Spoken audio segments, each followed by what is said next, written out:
Here's the truth. If you're waiting for yourself to feel ready to accept commission, that moment will come. Every new commission will always be new, different from the last, different from what you're used to. The first question most artists ask themselves at that moment is, can I actually do this? I think the first step is to understand what your client expects from you. Here is what I did. It's an actual ear.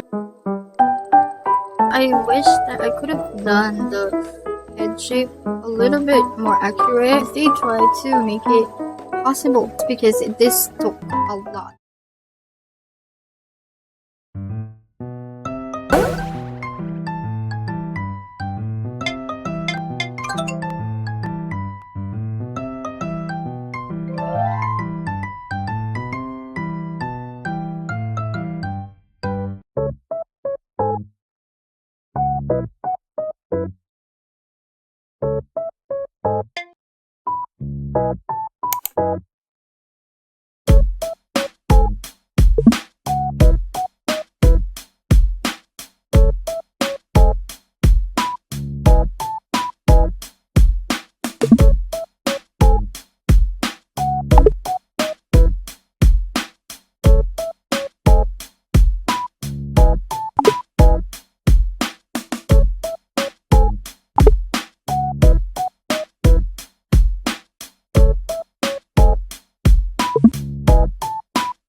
From this part of the video, you will see the first commissioned pieces I will be working on for AYA. And I didn't get to film the sculpting process this time, but I promise to include one in the next episodes. But for now, let's start by reviewing the client's references and sketches. And at the end, we'll see if I actually did everything they asked for. So here are the sketches, and as you can see, this client is what I called instruction heavy client, and honestly I like that. The more instructions, the better for me. Let's make a checklist from the notes. We have 4 pieces to work on, and the first piece has a hat with 2 slightly different red tones, one matching the shirt and one with a slightly darker shade. Cream colored skin, 3 strands of bangs, a round tip beak. That was so hard to pronounce, and a web toes. The client even added a note saying it's fine to skip the web toes if it's too difficult. These kinds of clients are usually very understanding when it comes to adjustments. Now, remember, you don't rely only on the written instructions. Always check the sketch or visual reference too. So let's list some additional details that weren't mentioned but are visible in the sketch. So they have a light blush, shirt collar, and a tail pointing upwards. These details are very easy to overlook, so make sure to pay attention to them. Next, we have this piece inspired by a magpie bird, and here are the details the client mentioned. It has a yellow lining on the lower corner of the eye, slightly darker than the beak. No arms for both pieces, 2 extra hair strands under the half bun, same color for the skin and tail, a pointier beak, and a spatula-shaped tail. Other details worth noting are 2 separate white hair strands in the front and a slight difference in the shape of the feet compared to the previous pieces. That one is very easy to forget, especially when there are multiple pieces that share a similar style. And lastly, there's a specific color underneath the collar. Next, we have the third piece. It's quite similar to the first one. It also has 3 strands of bangs, but the tips are a bit pointier and the client mentioned they should look a little flippy. It also has half-lidded eyes and is wearing a hoodie. Other small details I noted is the blush probably shares the same toe design as the first one, the web toes, and a tail that points upwards again. So far, everything feels consistent in style, which is really helpful when you're working on a set of multiple pieces like this. And now for the last piece. It's pretty for a reason. Okay, here it goes. Here are the details the client gave. She has an eyeliner and a visible eyelid. She's taller than Louie, the third piece, and her glasses or eyeglasses shouldn't have arms.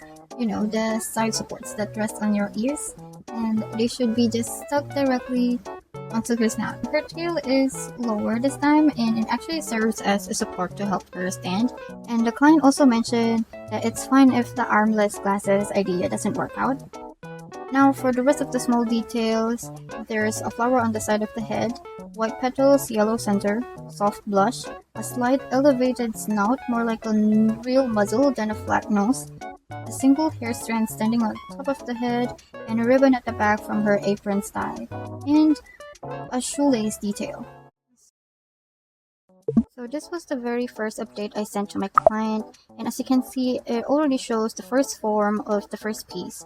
I hadn't sculpted the other pieces yet at this point, but this update was mainly to show the client that, oh, this piece is the base shape, this is what I've understood from your instructions, and also it's a way to give them a little bit of confidence to build trust that the final outcome won't disappoint them. And for artists who are accepting commissions for the first time, this is also a great way to gauge how your client feels about what you've made so far. So sometimes client will give small feedback or gentle reminders during these early stages. And here's my client's reaction. I try to match their energy most of the time, but honestly, I'm not very good at handling compliments, so I usually just say thank you for appreciating my work and being so patient, because these things really do take time to finish, and in my case, I usually work on multiple commissions at once, so there's always a bit of more waiting time involved for the clients. And then here's the last update before I start sanding and painting the pieces. They're still very raw, but most of the details are already in place. You can see a lot of the forms coming together here, and some details are still missing, but that's okay. At this stage, what matters most is the client can see the progress and start imagining how the polished version will look.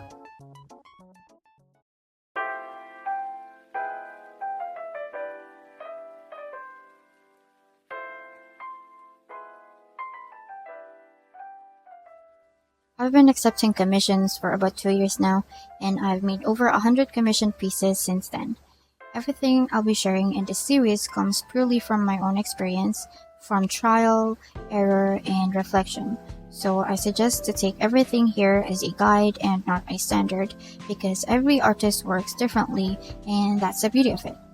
And since this is the first episode, I want this series to start honest. Here's the truth. If you're waiting for yourself to feel ready to accept commission, that moment will come. You'll never feel fully prepared to start a piece that didn't came from your own idea. Every new commission will always be new, different from the last, different from what you're used to. Remember that what you're building here is not just your skill, but trust in yourself.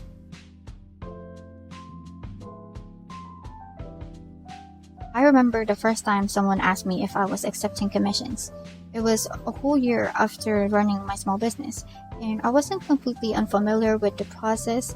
I used to take illustration commissions before I started working with clay, but since I hadn't been sculpting for long back then, I didn't know how to answer the client.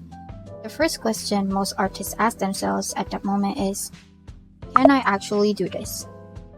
That question means you're interested enough to consider, but also scared that you might not meet the client's expectations. But if you really want to try and accept a commission, I think the first step is to understand what your client expects from you. You can ask your client what kind of piece do they want you to make. It's best if they can provide a reference photo or a sketch. This will help you see whether what they want is something similar to what you already do, which honestly is often the case, or something completely new to you. If it's new, ask yourself, is it something I'm interested in trying experimenting with, or is it something that feels too far off from my style right now?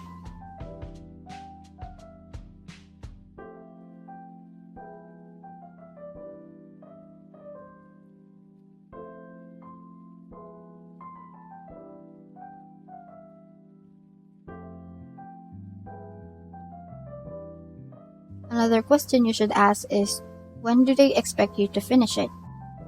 Usually, my clients don't give me strict deadlines unless it's for a birthday or a holiday gift.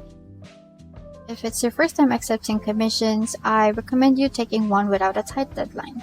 That gives you space to experiment, to learn the process through trial and error, and to understand your own pace. So there's two types of clients that I usually get. There are clients that will give you a general concept, but they'll want it in your style. That gives you a lot of creative freedom, but also a little bit more pressure because they're trusting your skills to bring something to life from scratch. And there are other clients that will give you a step-by-step, detail-by-detail instructions with sketches that gives you less room to experiment, but a little bit less pressure too, because you already know what they want and your task is simply to execute it well. But remember, you can always communicate if there's a part that feels a little bit difficult or impossible to do, because most clients will understand and let you adjust as long as it doesn't change the design too much. And that's the first step. It's not about saying yes or no right away. It's about understanding what's being asked of you and seeing where your skills and curiosity can meet in the middle. I made. So stupid. So this piece, see that it has an instruction right here, her ears. See, and it points to this part. And I didn't even notice this at first because I was only looking at these parts, like the colored ones, because yeah, it's colored and it catches my eyes, so I didn't even notice this. Like, yeah, I saw it, but I didn't thought much of it because I didn't. Oh my god, this is why reading is very important, guys. So here is what I did. I did a little bit of adjustment on this part because at first I didn't notice how these this pointy thing, this part of her hair. If you're looking at this, I saw this and I immediately thought that it was like the ones from the anime, the hair strand standing up from the middle of their head, on top of their head and around here. But I just noticed that it was right on the front part of the hair or the head, so I had to like remove that and adjust it, so now it matches a little bit. So you can see that.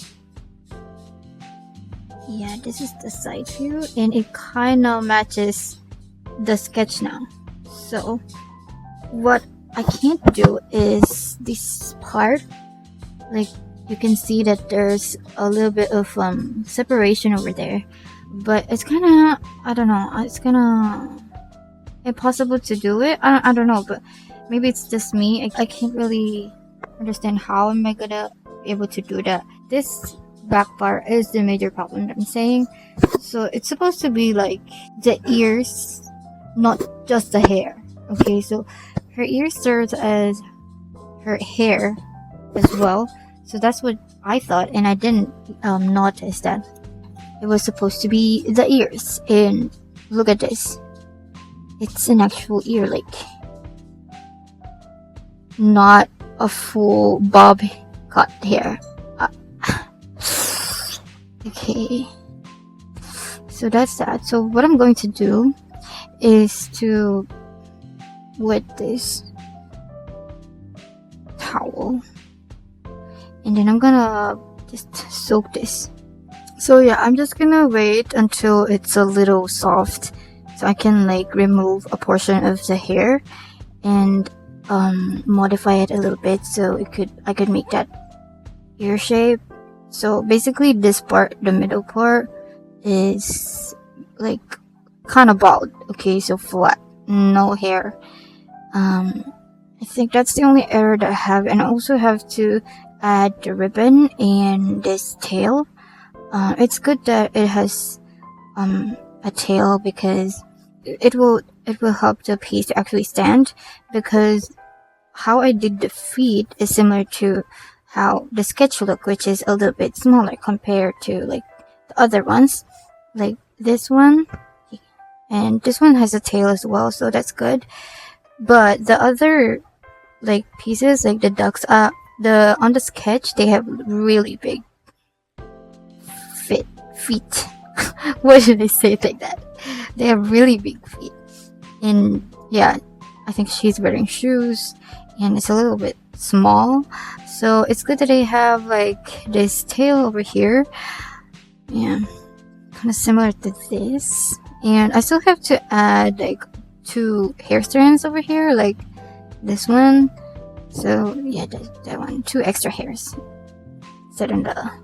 Also, I need to make the beak a little bit pointier. Pointier, is that even a word? And the thing that I can't follow is that part. Like you can see here. Okay, I think I'm seeing it a little different. Okay,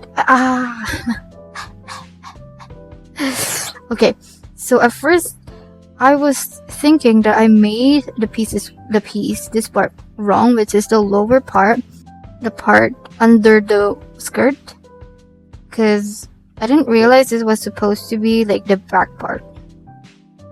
Yeah, I wasn't reading this. I read that, that's why I know I had to like add the tail, but like just looking at this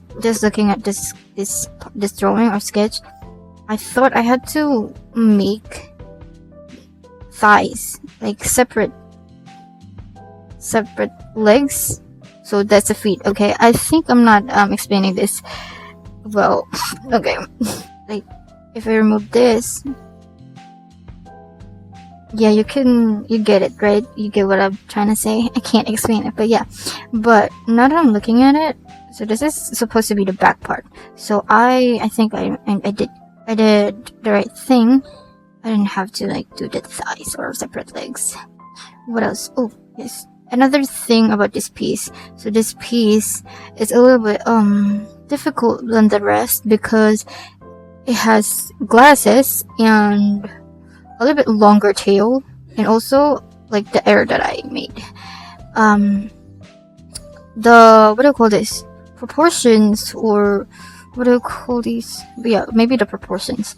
It's a little bit impossible to make it in like multi-dimensional or yeah, on an actual piece. So yeah, it's a little bit hard, but I think that's just my brain not working properly. I think I need to like understand it more. But yeah, it's a easy problem to solve. Yeah, I have an idea how to do the glasses, but I haven't tried experimenting on it or trying it out. The idea, yeah. I still have to like add the snout. Is that what you call that? Snout. See, this one is a little bit flat. I still need to add that, and the nose and the eyes. Yeah, this is the last piece that I made out of the 4. That's why it's still lacking a lot of details. Yeah, and also I'm thinking about adding like straps and not just painting it or something. Tail can be low if needed. By the way, this sketch is from the client, sent by the client, of course. Look at that drawing. Like, the art style is so good. Back when I was drawing, I don't have like a specific art style. I think I was just experimenting, winging it, but I do have really distinct, not distinct, but I have a color palette, yes, signature colors, back when I was drawing. Yeah. Okay, so I'm gonna get back on you when I finally manage to fix things.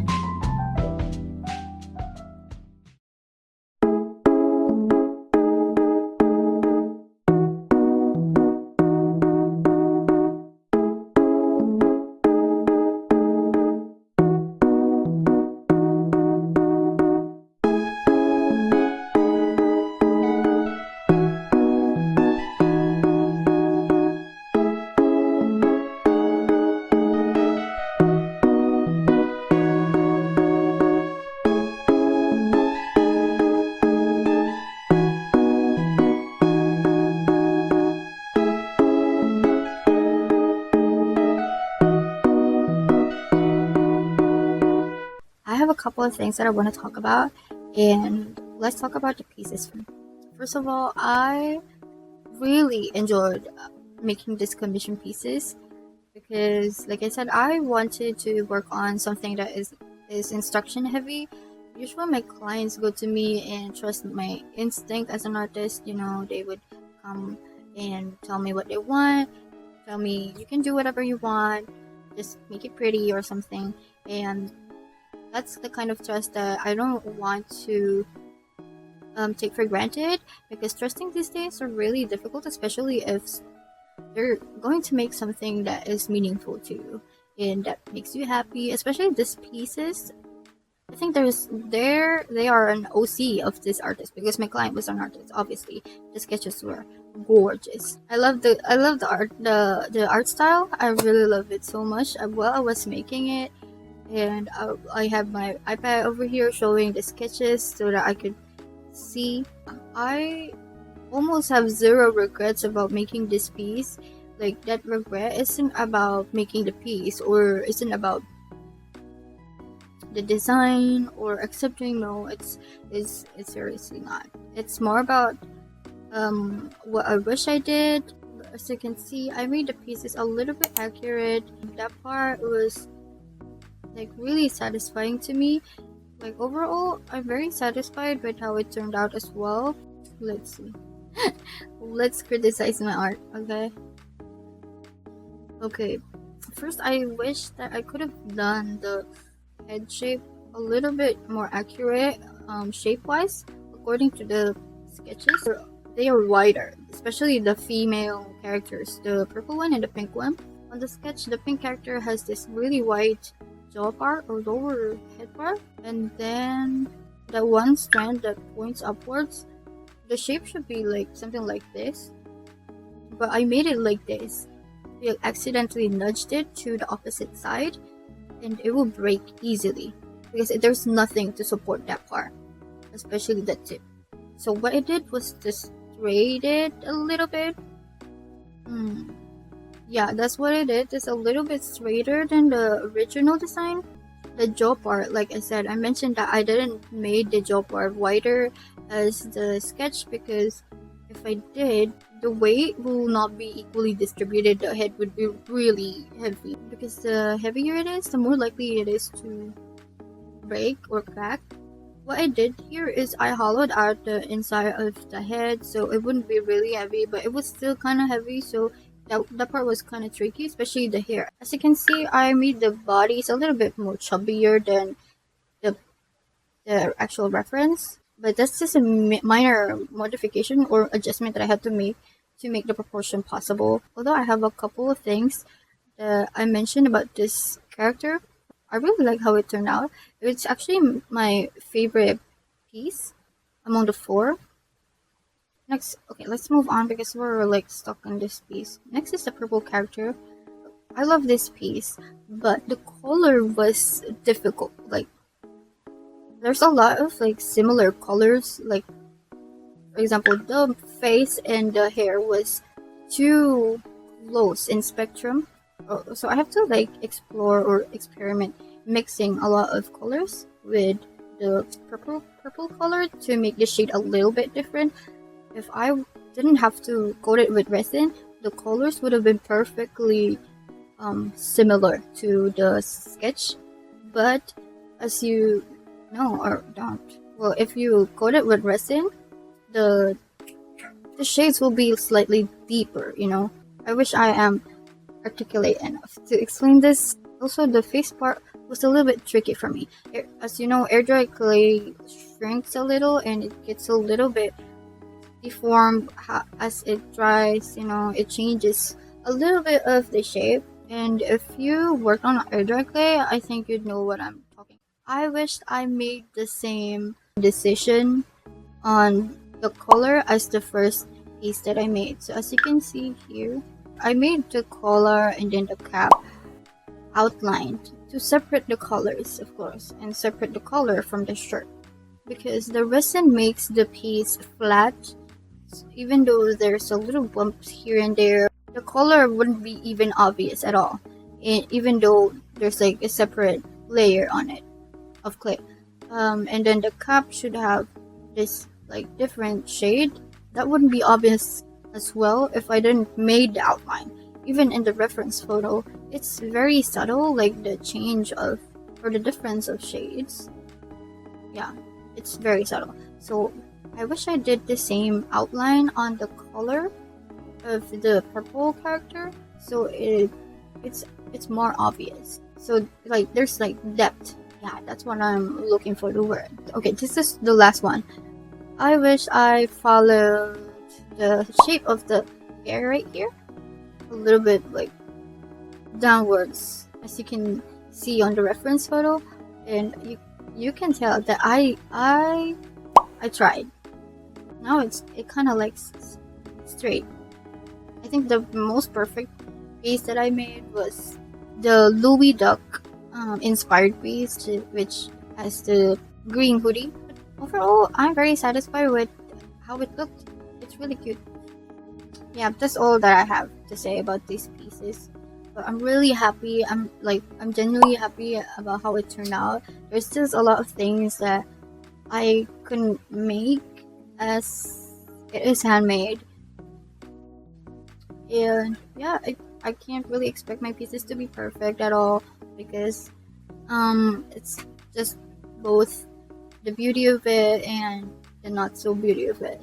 Because as much as possible, I try to make it as similar as the reference photo.